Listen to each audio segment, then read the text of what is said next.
मालिक बिन औफ तो खतरों में कूद जाने वाला खुदशर आदमी था। उसने अपने बुजुर्ग और मैदान जंग के मंझे हुए उस्ताद दुरैद बिन उसामा की इस पद व नसीहत को ठुकरा दिया था कि वो अकल होश से काम ले और जवानी के जोश व खरोश पर काबू पाए। अब वही मालिक बिन औफ अपनी बीबी के सामने यूं सर झुकाए बैठा था जैसे दहकते हुए अंगारों पर किसी ने पानी छिड़क दिया हो। उसकी मर्दानगी खत्म हो चुकी थी। तुम मुसलमानों को खत्म करने गए थे मालिक। बीबी अब इस तरह बोलने लगी जैसे उसकी निगाहों में इतने जरीह और बहादुर सोहर का एहतराम खत्म हो चुका हो। वो कह रही थी, मुसलमानों को खत्म करते करते तुम मुसलमानों की तादाद में इजाफा करके आए हो। काहन ने कहा था कि कौन काहन? बीबी ने उसकी बात काटते हुए कहा, वो जो मंदिर में बैठा फाले निकालता रहता है। तुम जैसे आदमी अपनी किस्मत अपने हाथ में रखा करते हैं और अपनी किस्मत अपने हाथों बनाया और बिगाड़ा करते हैं। तुमने काहन से पूछा नहीं कि उसकी फाल ने झूठ क्यों बोला है? मालिक बिन औफ उठ खड़ा हुआ। उसकी सांसें तेजी से चलने लगी। उसकी आंखों में खून उतरने लगा। उसने दीवार के साथ लटकती हुई तलवार उतारी और बीवी से कुछ कहे बगैर बाहर निकल गया। ताइफ में रात आई थी, लेकिन वहां की सरगर्मियां और भागदौड़ देखकर दिन का गुमा होता था। बाहर से खबरें आ रही थीं कि मुसलमान ताइफ की तरफ बड़ी तेजी से बढ़े चले आ रहे हैं। लोग दिफाई तैयारियों में मशरूफ थे। सबसे बड़ा मसला खुराक और पानी का था। बहुत से लोग पानी जमा करने के लिए हौज बना रहे थे। मालिक बिन औफ इन सरगर्मियों के शोरगुल में से गुजरता चला जा रहा था। लोग इतने मशरूफ थे कि किसी को पता ही न चला कि उनके दरमियान से उनका सालारे आला गुजर गया है। इबादत गाह में वो काहन जिसने कहा था कि शकीफ और हवाजन मुसलमानों को मक्का में बेखबरी में जा लेंगे, गहरी नींद में सोया हुआ था। उसे जगाने की कोई जुर्रत नहीं कर सकता था। वो इबादतगाह के किसी अंदरूनी हिस्से में सोया हुआ था। इबादतगाह के मुजाविर किसी बैरूनी कमरे में सोए हुए थे। इन्हें किसी के कदमों की आहट सुनाई दी।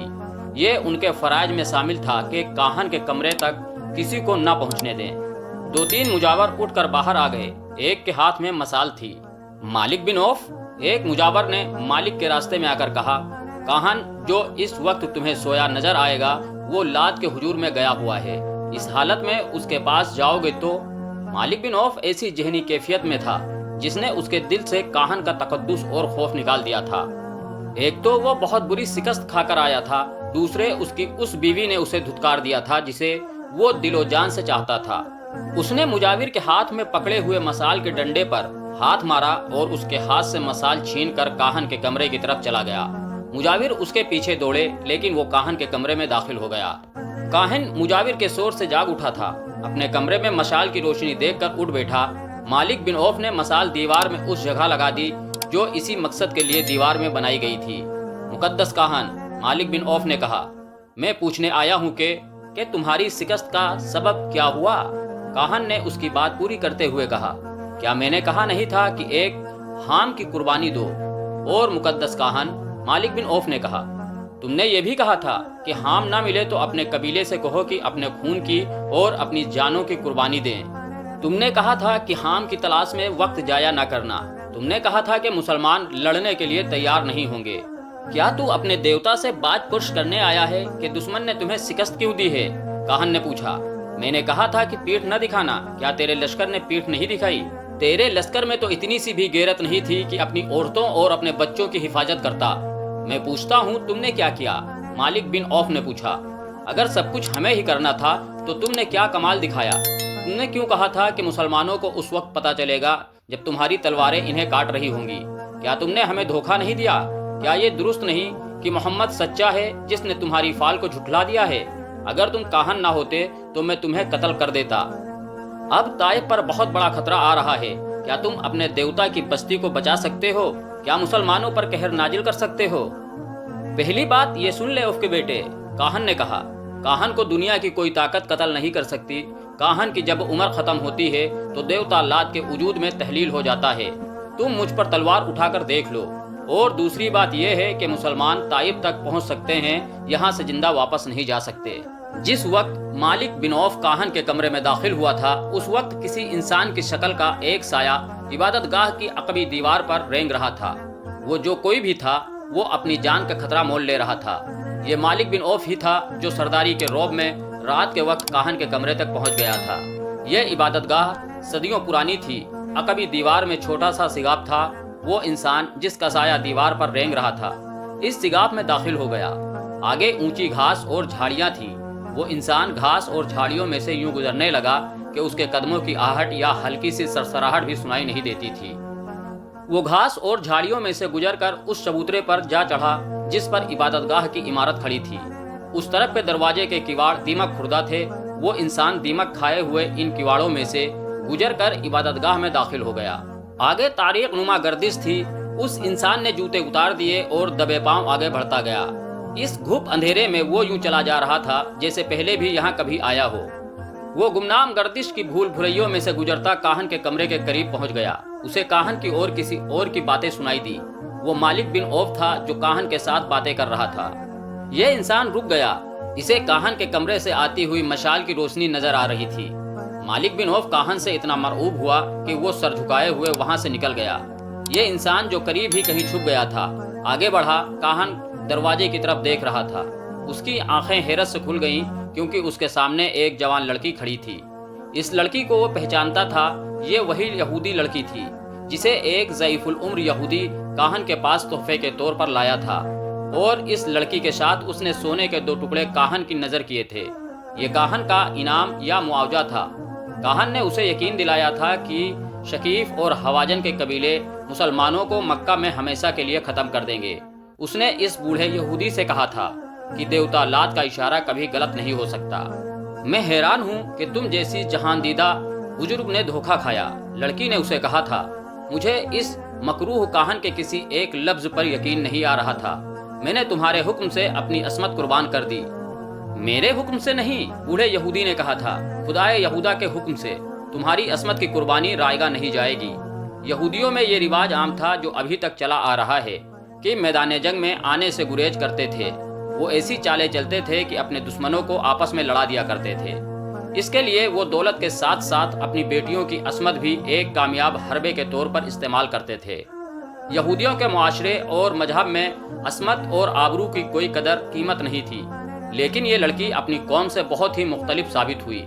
वो बूढ़े यहूदी पर टूट टूट पड़ती थी और कहती थी कि मुसलमानों का किला कुमा हो जाता तो वो फख्र से कहती कि उसने इस मकसद के लिए अपनी असमत की कुर्बानी दी है, और वो ये भी कहती थी कि काहन ने इन्हें धोखा दिया है। रात को जब बूढ़ा यहूदी गहरी नींद सोया हुआ था, ये लड़की उठी। उसने खंजर अपने तकिए के नीचे रखा हुआ था। उसने खंजर निकाला और अपने कपड़ों के अंदर छुपा लिया। वो दबे पांव बाहर निकल गई। उस रात उसे रोक कर ये पूछने वाला कोई नहीं था कि वो कौन है और कहाँ जा रही है। उस रात ताइफ में हर कोई जाग रहा था। औरतें अपने शिकस्त खुर्दा मर्दों को कोस रही थी, और जिनके मर्द वापस नहीं आए थे वो बीन कर रही थी। गलियों में लोग आ जा रहे थे। लड़की उनके दरमियान से गुजरती लात के इबादतगाह तक पहुंच गई। उसकी आंखों में खून उतरा हुआ था। वो उस दौर की औरतों में से एक थी जिनमें मर्दाना सुजात कूट कूट कर भरी हुई थी। वो इबादतगाह के पिछवाड़े की दीवार से अंदर चली गई। हम जानते थे कि हमारा जादू तुम्हें एक बार फिर हमारे पास ले आएगा, काहन उस लड़की से कह रहा था। आओ, दरवाजे में खड़ी क्या कर रही हो। लड़की आहिस्ता आहिस्ता आगे बढ़ी और काहन के करीब जा रुकी। जादू नहीं, इंतकाम को हो, लड़की ने अपनी धीमी आवाज में कहा जिसमें कहर और गजब छुपा हुआ था। मुझे इंतकाम का जादू यहाँ तक ले आया है। क्या कह रही हो लड़की? काहन ने हैरत जदा मुस्कुराहट से कहा। क्या तुम मालिक बिन औफ से इंतकाम लेना चाहती हो? वो तो जा चुका है। वो मुझे कत्ल करने आया था। क्या कोई इंसान इतनी जरूरत कर सकता है कि लात के काहन को कत्ल कर दे? हाँ, लड़की ने कहा। एक इंसान है जो लात के काहन को कत्ल कर सकता है। वो लात का पुजारी नहीं, वो मैं हूँ, खुदाए यहूदा की पुजारन। लड़की ने पलक झपकते कपड़ों के अंदर से खंजर निकाला और काहन के दिल में उतार दिया। इसके साथ ही लड़की ने काहन के मुंह पर हाथ रख दिया था कि उसकी ऊंची आवाज न निकल सके। लड़की ने खंजर निकाला और काहन की शहरक काट दी। वो बड़े इत्मीनान से काहन के कमरे से निकल आई और उस रास्ते जिस रास्ते वो आई थी इबादतगाह के अहाते से निकल गई। मालिक बिन औफ अपनी ख्वाबगाह में सर झुकाए बैठा था। उसकी चहेती बीवी उसके पास बैठी थी। गुलाम ने इत्तला दी कि एक अजनबी जवान औरत आई है जिसके कपड़े खून से लाल हैं और उसके हाथ में खून आलूद खंजर है। मालिक बिन औफ जो नीम मुदी नजर आ रहा था उछल पड़ा और बोला कि उसे अंदर ले आओ। उसकी और उसकी बीवी की नजरें दरवाजे पर जम गईं। वो जवान औरत दरवाजे में आ खड़ी हुई और बोली, जो काम तुम नहीं कर सके थे मैं वो काम कर आई हूँ। मैंने काहन को कत्ल कर दिया है। मालिक बिन औफ पर सन्नाटा तारी हो गया। اس کے چہرے پر خوف کی پرچھائیاں نظر آنے لگی۔ اس نے لپک کر تلوار اٹھائی اور نیام پرے پھینک کر لڑکی کی طرف بڑھا۔ اس کی بیوی راستے میں آ گئی۔ اس لڑکی نے جو کچھ کیا ہے ٹھیک کیا ہے، بیوی نے اسے کہا۔ تمہیں جھوٹے سہارے اور جھوٹے اشارے دینے والا مر گیا ہے، اچھا ہوا ہے۔ تم نہیں جانتی ہم پر کیا قہر نازل ہونے والا ہے، مالک بن عوف نے کہا۔ تم پر کوئی قہر نازل نہیں ہوگا، یہودی لڑکی نے کہا۔ کیا کاہن نے تمہیں کہا نہیں تھا کہ کاہن کو کوئی قتل نہیں کر سکتا، اور کاہن کی جب عمر پوری ہو جاتی ہے تو وہ دیوتا لات کے وجود میں تحلیل ہو جاتا ہے۔ اگر تم میں جرت ہے تو لات کے مجاوروں سے کہو کہ اپنے کاہن کی لاش لات کے وجود میں تحلیل کر دیں۔ اس کی لاش کو باہر رکھ دو، پھر دیکھو اسے گدھ اور کتے کس طرح کھاتے ہیں۔ مالک بن عوف کی بیوی نے مالک کے ہاتھ سے تلوار لے لی اور پلنگ پر پھینک دی۔